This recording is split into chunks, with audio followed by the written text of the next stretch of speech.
Ladies and gentlemen, welcome to the first ever episode of Poker Gauntlet.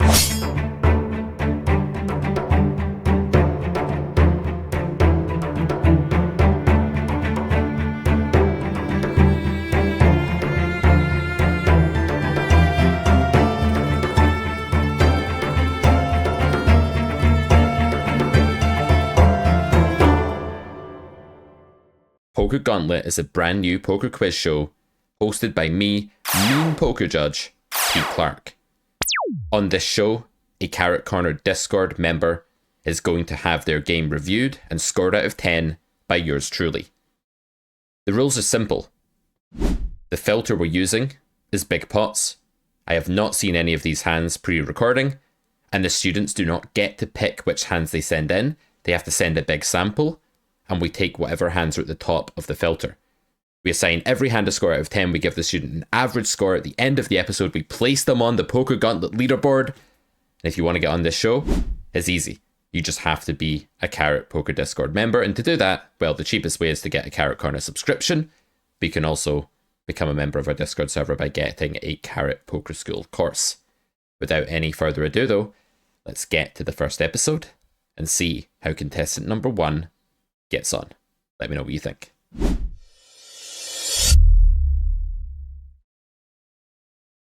Alright guys, episode 1, the first ever episode of Poker Gauntlet. The unsuspecting hero is in the big blind with the 8-9 of hearts. There's a min open by the hijack. This is 25 NL. We decide to call. So far so good. 5-5-6. You could lead this board. Hero doesn't. Hero checks. Okay. Quarter pot, I think you can play raise. A lot of raise against this. If people are lazily range betting 5-5-6, I'd like to play a lot of raise. Call is okay. I prefer raise in practice here, I think. Even without the backdoor, we do raise here and we go very small. Small raise is interesting. A lot of people will think this is bigger than it is. They need to defend an absolute ton here of unpaired stuff as well as paired stuff. So far we like. The 10 of clubs comes in the turn. This is still just a single gutter.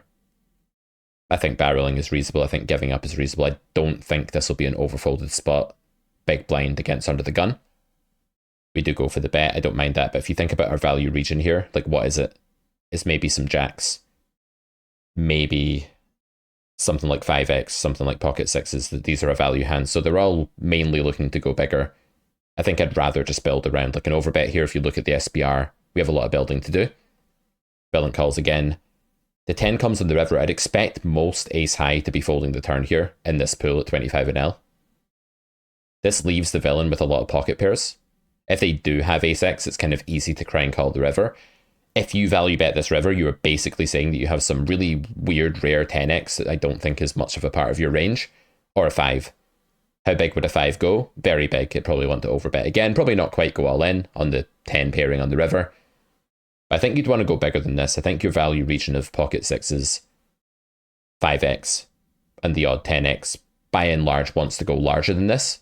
So I don't think this bluff size makes a ton of sense from that range construction point of view. I also think the bigger problem with this is that it's a criminally underfolded node now. I just don't think on a double paired board at these stakes that overpairs are really ever folding to this sizing. This sizing, 2/3 pot, is needing around 40% fold equity to break even. And I just don't think you're getting that here. I think you're getting about 20-25% fold equity in this spot because the range has already been really filtered and is already very pair heavy, and it's just not the sort of texture people fold on. So even if you want to make an argument like this is an okay hand to bluff at equilibrium, we unblock clubs, blah blah blah, we have to have some bluffs. If I'm not bluffing this, what am I bluffing? None of these things matter. I think the bluff is just losing. It's just a bad bluff. So this hand was played okay up until the river.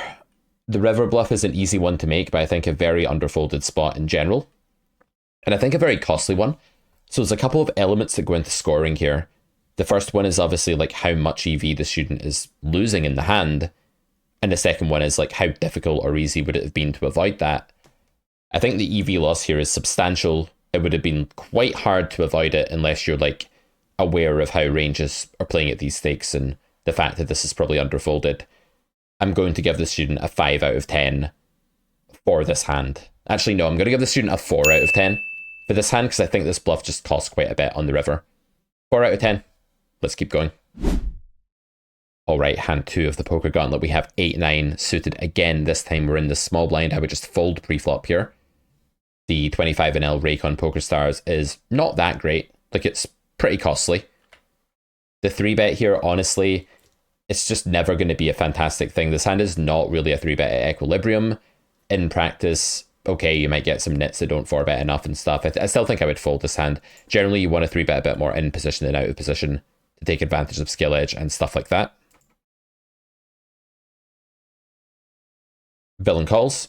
We get a flop of 6-6 deuce. Definitely a big nut advantage board. This is a board where I'd be playing mainly check raise or big bet. I think the check raise line is okay here. You've got some backdoor straights. You've got some overcards that are going to be good. I think I'd rather check raise this hand if it was against button, because the 8 and the 9 would just be a bit more live against the pairs that they're going to have here. They would have less 10s or jacks than they do in cutoff or queens. I think bet here, bet big is my main line. This is good. Half pot is kind of the minimum size I would go here. This makes sense. Villain calls. Onto the Jack of Spades, a very good card for our range. Jack X is fairly likely to be folding the flop, just because it's a low showdown value overcard hand usually, like King Jack, Queen Jack, Jack 10. They don't have a lot of showdown on this node, and they're drawing a bit dominated against the pair draws that we have. So the Jack is one of the best overcards here. It's better than the Ace on this node, because villain would also have a lot of Ace X when they call flop here. So I think barreling the turn here really wide would be a good idea. I think we're unblocking most of the big cards that did call the flop, like the King Queen and the Ace Queen and stuff like that. I'm a fan of just always barreling this hand on the turn, even though we don't have a lot of equity. We do still have 2 overcards against 7s and 5s and stuff like that. Maybe this hand pure gives up at equilibrium, because it's just a bit more dominated in terms of its outs, but I'm quite a fan of betting here in real life. When it goes check-check and you get the 10, the opponent's normally going to have King Queen, Ace Queen, some Ace 10 that they've hit river with, rarely a Jack that checks back turn, stuff like 4s, 5s, 7s, 8s and 9s you block here, but I don't really care about that. I think I'm just very tempted to jam the river here, to use some kind of really big bluff. I think this is a relatively high fold equity spot against a capped range, and this is exactly the kind of spot that is not going to be over defended with multiple overcards to stuff like 7s. Half pot, I mean, again, from like a what you're saying you have perspective, it doesn't make much sense, because you're saying you normally have an overpair here when you go for value. Maybe this is like saying you've hit the 10. Like, okay, maybe. I don't hate this. I mean, I think this has a place. But the problem with it is that I feel like third pot is a bit more efficient, because if you're trying to get folds from like ace high, I don't even think you need to go this big. But if you're trying to get folds from like underpair, you may struggle at this sizing. I don't know that for sure. But yeah, this strikes me as like not quite the right sizing. I think I just go absolutely huge here. I prefer that. Don't love the turn check and don't love the sizing on the river, but I'm going to give this hand a 6. Pocket 7s, we nailed it. The walking sticks. Yeah, this hand gets a 6. Okay, 2 down, 8 to go. Pocket potatoes in the big blind. Hand number 3. We have an open from the hijack. And we cold call. I don't think you ever really need to do this. The thing is, you can just fold your hand. Like, I get it. You don't really want to 4-bet in these positions with 10s. It feels a bit weak. It has bad blocker properties. It's diminishing your fold equity with these properties, whatever. Okay, so you don't want to 4-bet. You don't have to, like, call and cry about it. You don't have to be like, you have to play the hand. I can't 4-bet and I can't fold. Like, you could just fold the hand. Like, it's fine. Like, theory folds the hand when you don't plug in cold calls. I don't even know what a sim does when you plug in cold calls. I don't think it really uses it, right? It doesn't make sense to throw out 8 big blinds here for no reason with a capped range against like another player that can 4-bet and stuff. I think it's just a fold. I just fold pre. I don't mind a 4-bet. I think call is a bit meh. I'm not going to say it's terrible because I don't really know, but if I was leading, I would definitely not lead this big. I would lead third pot or something. You're leading into 2 uncapped ranges, both of which have stuff that pulverizes you. This is just too big. Don't want to lead this big at all here. I don't mind check or a small lead, but I don't really like this at all. I get it, like you think the board's good for you and stuff, but this isn't really right. Okay, your hand is pretty dead now. You've been called in 2 spots. Someone has jacks plus here very, very often.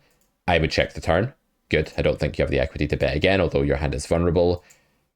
This player just probably has an overpair that beats you almost always. The pot odds are amazing. This player didn't lead when they could have. You're probably ahead of this player most of the time. Flicking in a call here is probably like the understandable thing to do. This fold is interesting, man. This fold takes some nerve to make. But you know what? I really don't mind it at all, because the amount of the time that you're just dead here is pretty high. You also have the 10 of hearts, but I wouldn't like worry about that. It's obviously a bad card to have, but I wouldn't worry about that primarily. Yeah, this fold is the fold of a lion. I don't want to say it's like an amazing fold of a lion, like you have to make, because call is probably like you're surviving if you call here, maybe. But like this fold takes some balls, I have to say. So I wasn't very happy with flop or pre-flop here, but this fold of a lion somewhat redeems the hand in my mind. Turns out this player actually still just had it. That can happen sometimes as well. This player's like queens and just doesn't realize that the leader here checked, or they want to check again to the button. But yeah, I think this is actually a good fold, and I'm going to go ahead and give this hand a 6, because while I really don't like pre-flop or flop, the turn fold is really hard to find and kind of demonstrates a good understanding of the spot. Let's give that 6. So to get a 10, you really have to like do everything well in a difficult spot. So there's some variance to this show. This is just horrible. It's losing. I mean, the rake isn't good at these stakes. There's just no reason to do this. This hand has got off to a very, very bad start. I'm pretty unhappy about this. I'm actually angry about this. Like, I'm very, very upset with the student here, and I'm going to make sure the student knows this when I next speak to him. Okay. But that's a good flop for our range. So let's start with some kind of c-bet here. I think on ace-jack 4, you can go big or small. It doesn't really matter. We turn the nuts. I think the sizing here, in theory, is half pot. Sorry, third pot, but you might want to size up to something else because you're deep and villain is very unlikely to raise you much here. The thing about GTO is if you bet third pot, like villain's going to turn some stuff into like sicko, bluff, raise, jam, river line against you. It's going to take like, I don't know, queens with the queen of spades and start going nuts or something. I don't know what the hell the range actually is. You are deep here, so maybe that hand exists pre, I don't know. Maybe not. So sizing up here, I actually quite like this. I think I just fast play and size up. I think this is just a jam now. Villain's going to be under bluffing. You want to cooler them, just stick it in. Definitely don't call here and allow them to check back river on bad runouts. Like, they're just massively under bluffing here. This is like episode 1 of True EV, identifying when your opponent's range is strong and capitalizing by just fast playing. Good. I was scared they were going to slow play there. Very good fast play. And is that a straight flush? Oh my god. Oh my god. What just happened? Poor hero. I mean, I kind of want to say it. I think I should say it. Yeah, I'm going to say it. That's what you get for 3-betting king 3 of spades out to small blind. There, I said it. Okay, I'm going to give this hand... I do like the way it was played post-flop, but pre-flop is so bad that I'm giving it a 3. There's just no reason to do stuff like this on the first street of the game tree. You need to be punished for this. I'm glad you've been punished for this. Suffer and all that. But man, that must have hurt really badly. How did you feel, Hero, when this happened to you? Let us know in the comments. How would you feel if this happened to you guys? This show's kind of fun. Good filter, good backdrop, medieval knights riding into the keep for the day. End of the day, you know, hard day out there hunting wolves for pelt in the woods.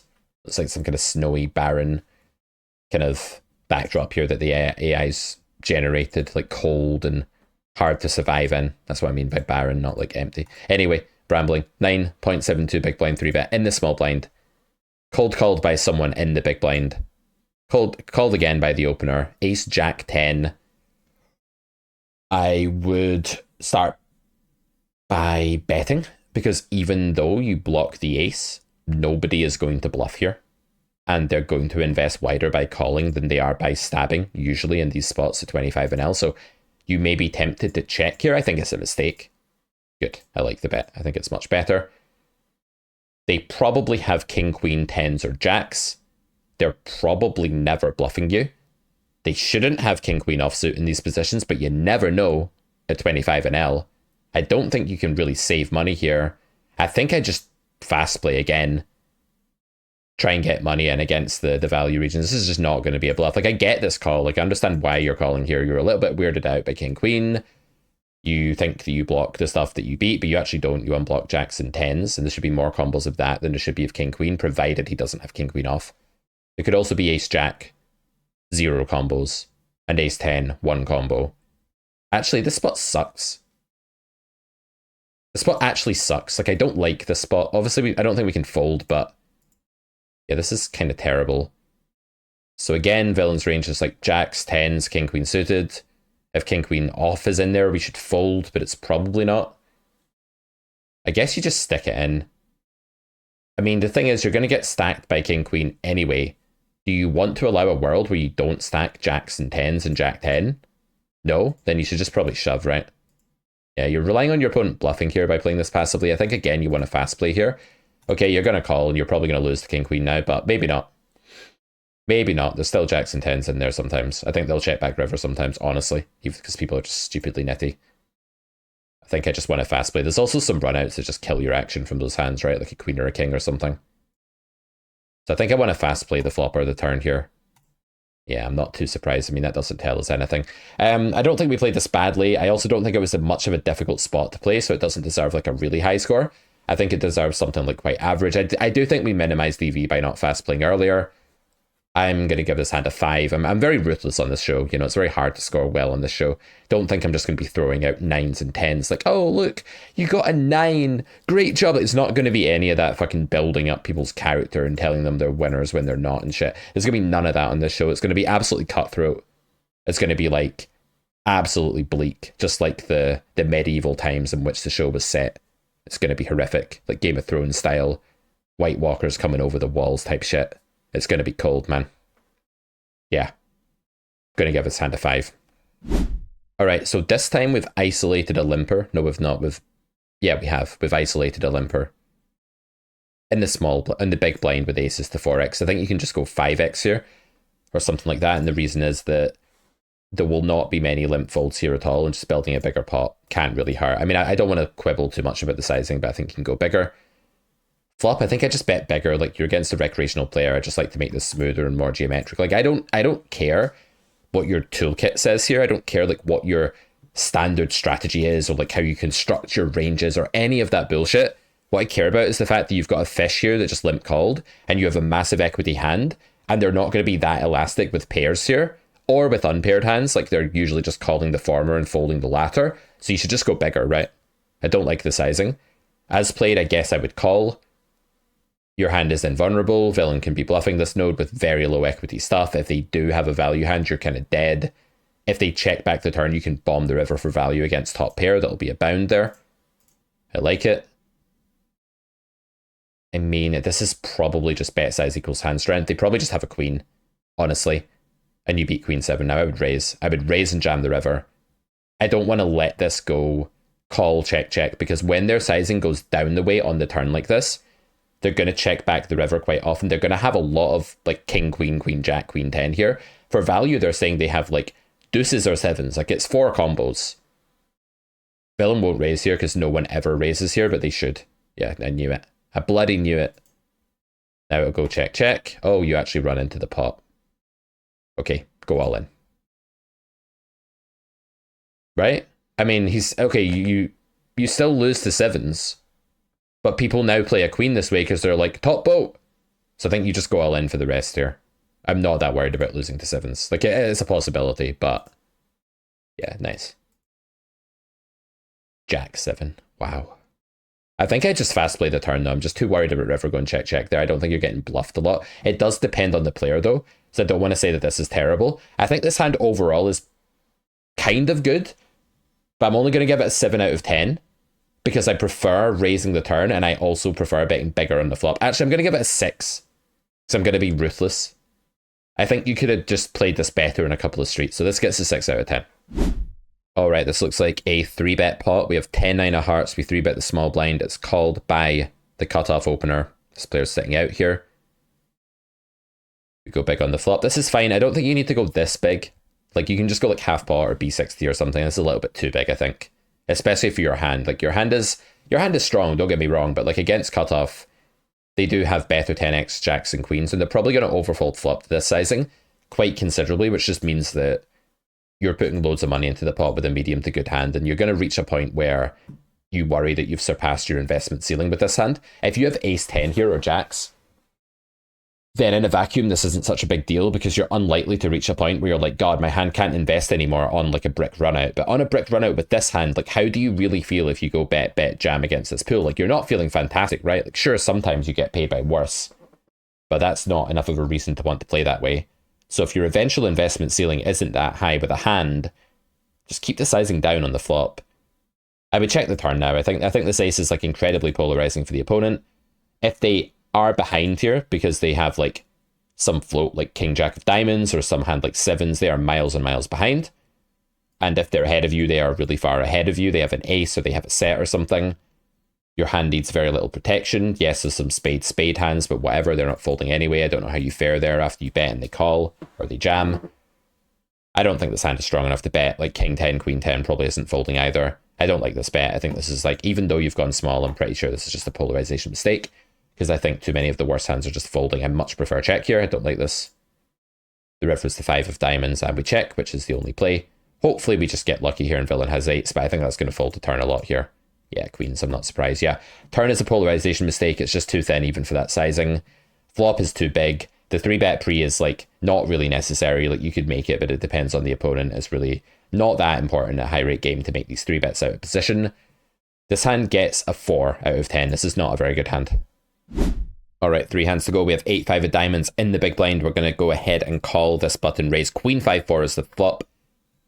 And we're going to check call the flop for half pot. We turn trips. Now, leading turns when the middle or bottom card pairs is definitely a thing at some frequency in theory. In practice, you just need to weigh up how passive or aggressive you think your opponent / the pool is. I think at these stakes where people have probably like range bet the flop, they've bet like all their merges and they're probably not that aggressive on turn. Leading here makes a lot of sense. Leading for half pot seems okay, actually. I don't mind this. Villain goes ahead and raises. Probably this is going to contain some merges that you crush, like some ace, queen, kings, aces type hands, some semi-bluffs that you crush. Like if he has a 5, it's pretty grim anyway, like you're probably getting stacked. I wonder if this is another spot just to like click it back or jam or fast play, deny equity to flush draws, that kind of thing. Yeah, I'm leaning towards just fast playing here. Yeah, I like it.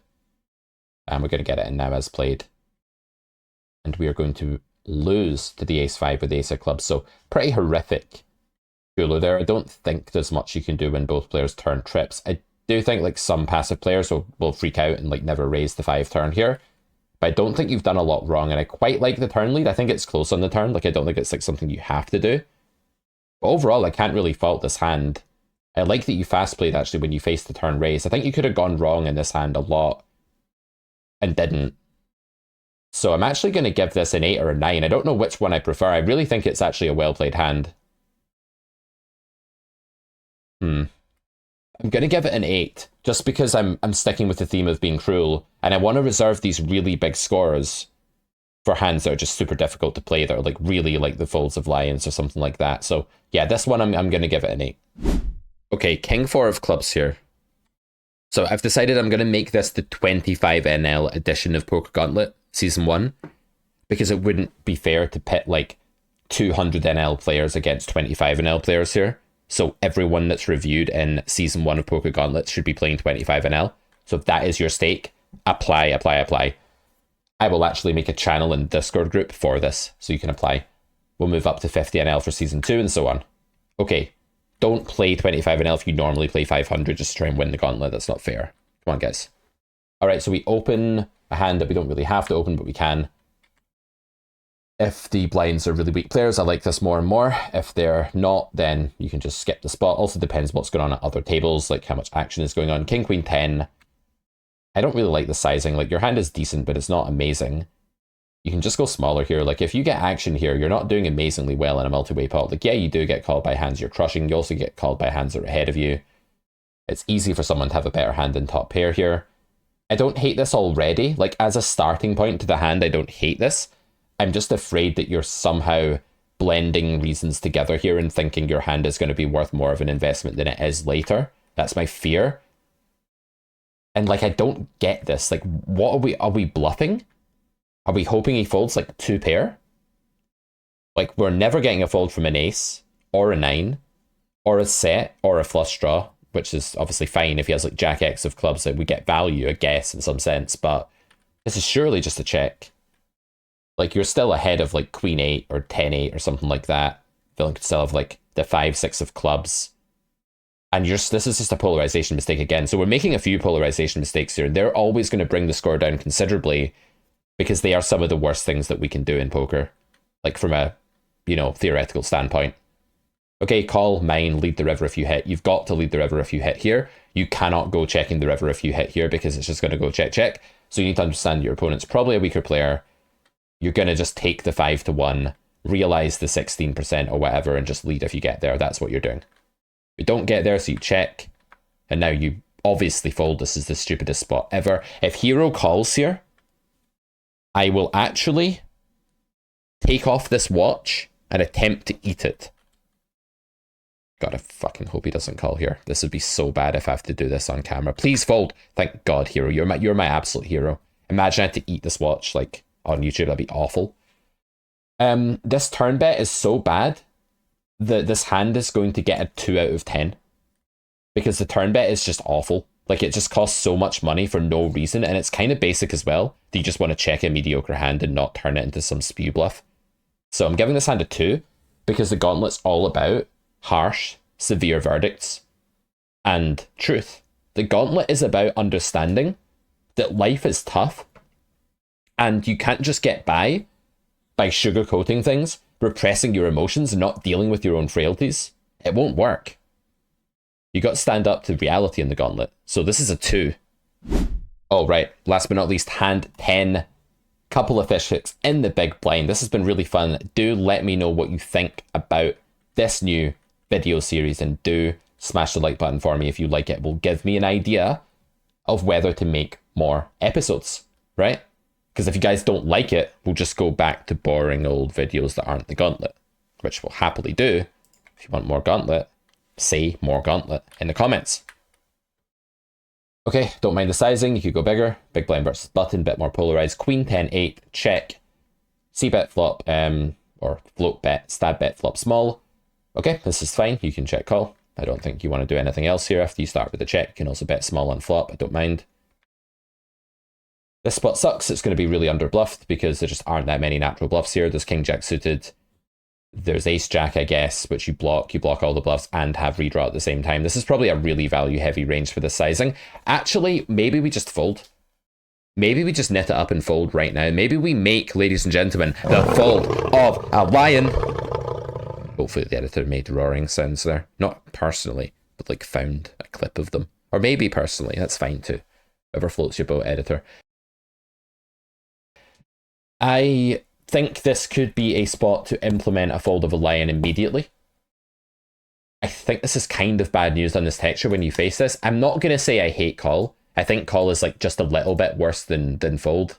But in real life, I think this is a spot to just like save the red line. The red line takes a lot of hits when you play a hand like this. And then if villain jams here, okay, he doesn't. So maybe we get away with this. We're probably still going to lose the king queen, by the way. But if villain jams the turn, then the river rather, then we've just invested one bet too many here. And like we could fold a little bit earlier. And I'm not saying that like call is massively losing on the turn. I don't think it is. But there are many spots of this ilk where if we just fold a bit sooner, we do ourselves a favor against pool. Now the clue here for me is the texture. These wet textures that it's really easy to have lots of value combos on and quite hard to have like natural bluffs on. These are the boards that I just think we can make big exploits on at these stakes. So, okay, ace 10, polarization error. This guy doesn't understand that second pair and a flush draw does not add up to a value hand at like 2 and 2. Do not add up to 93. This player thinks that they do. I guess there's some merging. I was going to say that there's merging like jack 10 and 8-9 sometimes at these stakes, which might make this okay on the turn. We also block a lot of those hands. Overall, I do prefer fold still to call on turn. I don't want to be results oriented here. I think the rest of the hand was fine though. I'm just going to give this hand a 5 because there's not really any way I can fault it drastically, but equally, this is the kind of hand that like if hero folded the turn, I'd give it like a 7 or something. It's hard to get 10s in Gauntlet, You have to run good because like a hand has to come up where you were presented with multiple difficult challenges and you got them all right. You ran the Gauntlet of Carrot Men, and you ran it. All right, guys, this hand gets a 5, which means that the overall score for this first contestant in the 25NL edition of the Gauntlet is 4.9. This student has scored 4.9 on average. 4.9 out of 10, 49 out of 100. That is the score to beat for Season 1, 25NL Edition. If you're in our Discord group, message in the Gauntlet channel to get on this show and send me a big batch of hands, like 10,000 hands, and I will go through with a filter and I will pick 10 at random. You do not get to send in just the hands you think you played well. If you're not in our Discord group, you know what to do. Subscribe at carrotcorner.com. Monthly or yearly, you save more money when you do yearly. And for a limited time, only until June 6th, if you use code LATEBIRD at checkout, you will get 50 UK pounds off your first year for your yearly subscription. And we have loads of cool content from other coaches and myself coming out all the time on there. I'll see you back here on YouTube for episode 2 of Poker Gauntlet very soon. Until then, don't forget to let me know what you think about this video below, and I'll see you soon. Bye bye.